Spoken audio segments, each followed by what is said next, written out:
ചെറിയ മക്കളടക്കം പലതും മറിച്ചു നോക്കി.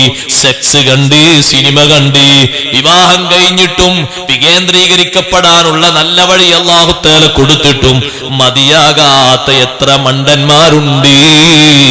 ഞാൻ അവരങ്ങനെ വിളിക്കുന്നത് ബോധപൂർവമാണെന്ന് കരുതിക്കോളൂ. നല്ല ഹലാലായ വിചാര നിർവഹണത്തിന് മതിയായ ഇണയെ അള്ളാഹു കൊടുത്തിട്ടും സെക്സിന്റെ സുഖത്തിന് നീ ഇങ്ങനെ അടിമപ്പെടേണ്ടതുണ്ടോ?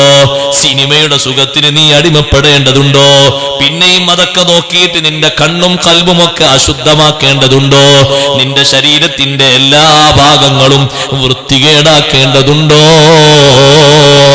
4 മക്കള് താമസിക്കുന്ന 4 റൂമിലെ ചിത്രം ഈ അടുത്തൊരു മാസികയിലൂടെ നിങ്ങൾ വായിച്ചില്ലേ?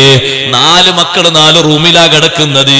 ഒരാള് SSLC-കാരനാണ്, മറ്റൊരാള് +2 കാരനാണ്, വേറൊരാള് ഡിഗ്രി സെക്കൻഡ് ഇയർ ആണ്, വേറൊരാള് വിവാഹം അന്വേഷിച്ച് നിക്കാഹ് കഴിഞ്ഞ ആളാണ്. ഒരു ബാപ്പയുടെ 4 മക്കള്, 4 റൂം അവർക്ക് ബാപ്പ ഉണ്ടാക്കിയിട്ടുണ്ട്. ബാപ്പയും ഉമ്മയും നല്ല ദീനിയായത് കൊണ്ടാണ് പെട്ടെന്ന് അറിഞ്ഞ് നന്നാക്കാൻ പറ്റിയത്.